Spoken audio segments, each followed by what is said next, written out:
So good morning, student. It's a miscellaneous exercise of chapter 2. Question number 7 is there. Some functions are there. It's a algebra of the function. Functions are given there. Function is fx is equals to x plus 1 and gx equals to 2x minus 3. It's okay. And we have to find f plus g, f minus g, f upon g. तो simple सी बात है, दो functions हैं. अगर वो कहना चाहता है कि F X F plus G निकालना है, तो function of F X plus G X की वैल्यू को आपको सॉल्व कर देना है और दो फंक्शंस को सिर्फ ऐड कर देना है. ऐड करना आपको आता है. सब्ट्रैक्शन सेम ऐसे ही है. Then division is there two X plus 1 upon 2x minus 3. Because इससे ज़्यादा सॉल्व होगा नहीं, थोड़ा कंडीशन आप लिख सकते हो 2x minus 3 not equal to 0, क्योंकि ये वाला पार्ट अगर 0 हो जाएगा तो वो नॉट डिफाइंड हो जाएगा. Now question number 8 is there.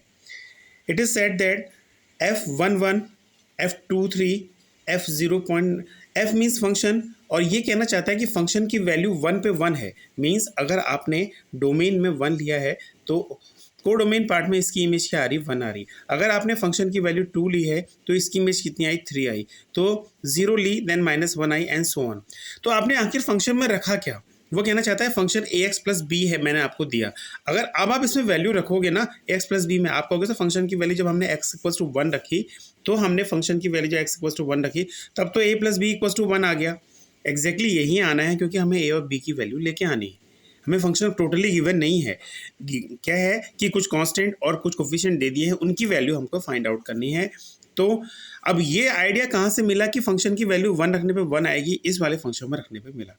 तो मैंने 2 रखा, मैंने 2 और 3 को लिया. आप 0 और -1 को भी ले सकते हैं कि फंक्शन की वैल्यू 0 रखेंगे. सपोज करो फंक्शन में आप वैल्यू, आपने कहा सर फंक्शन ये था ए एक्स प्लस बी था, ठीक है. आपने कहा 0 रखा, तो x की जगह जब 0 रखेंगे तो a into 0 plus B is equal to value कितनी आ रही थी, -1, तो ये -1 आ गई. तो आपकी डायरेक्टली ये वैल्यू देखिए, यहाँ से b की वैल्यू -1 निकल गई, क्योंकि आपने इस वाले फंक्शन का यूज़ किया था.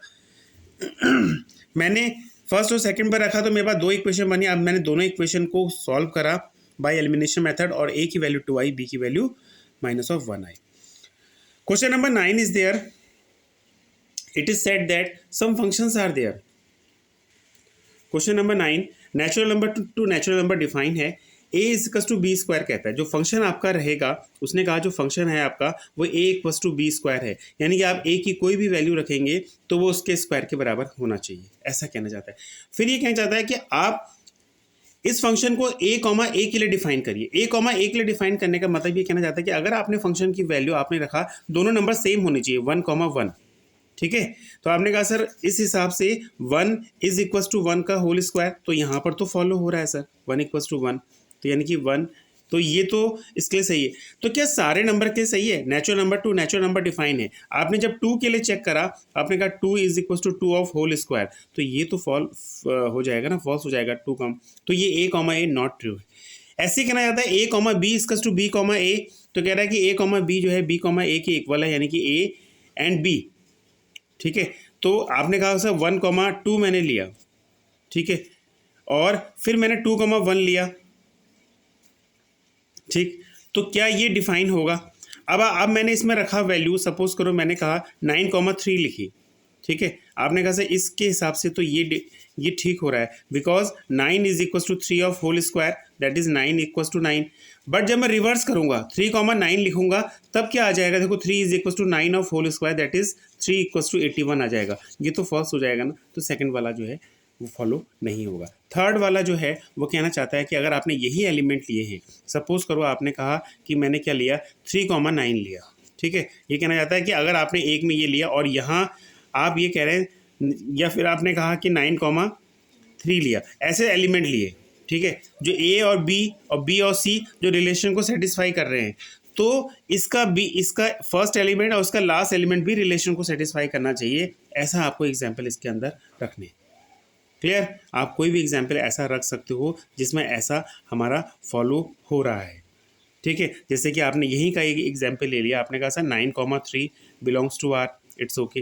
9, 3 बिलोंग 9 इज इक्वल टू 9 यहाँ पर आ जाएगा. फिर आपने कहा सर रिवर्स करेंगे, रिवर्स नहीं करना है, देन आपने b रखना है. अब आपने b क्या रखा था, 3 रखा था, और c जो है वो आप कुछ और एलिमेंट रखोगे. मैंने कहा c जो है मैंने कुछ और एलिमेंट इसमें रखा, ठीक है, वो जो है रिलेशन को सेटिस्फाई कर रहा है, लेकिन ए कॉमा सी भी हमारा करना चाहिए। ठीक है, इसको अगर आपको नहीं समझ में आया इसको मैं क्लास में समझा दूँ, बाकी दो जो मैंने समझा दी, क्योंकि इसमें मुझे कुछ और भी बताना पड़ेगा। ठीक है, now question number 11 is there. Question number 11 is saying that function Z to Z define है हमारे पास, रिलेशन फंक्शन एफ है। अब कह रहा है जो जेड टू जेड डिफाइन है यानी इंटीजर टू इंटीजर डिफाइन है, फंक्शन आप निकालोगे कहाँ से कि कोई भी दो इंटीजर आप लोगे, ठीक है, उनका प्रोडक्ट करोगे और उसकी इमेज क्या बनेगी, उन दोनों के सम के बराबर बनेगी। ठीक है, मैंने कुछ लिए हैं, मैंने कहा 0 ले लिया, 1 और 2 ले लिया और -1 और -2 ले लिया। अब मैंने कहा 1 और 2 मैंने अगर दो इंटीजर ले लिए, उनका प्रोडक्ट कितना आया 2, अब उनका सम कितना आ जाएगा 3। ठीक है, तो 2 की इमेज क्या बन गई यहाँ पर हमारी 3 बन गई। फिर आपने कहा सर -1 और -2 ले सकते हैं, एग्जैक्टली ले सकते हैं क्योंकि कोई भी इंटीजर ले सकते हैं। तो मैंने कहा -1 और -2 आया। अब इसकी इमेज क्या बनी, -1 एंड -2 यानी कि -3 बनी। तो 2 की इमेज एक बन गई -3, एक बन गई 3।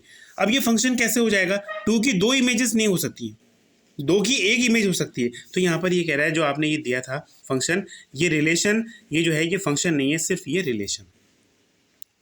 Question number 12 is there. It is said that a is equal to 9, 10, 11, 12, 13। ठीक है, function a to n define है यानी कि a ये है और जो आंसर आएगा वो आपका नेचुरल नंबर आएगा।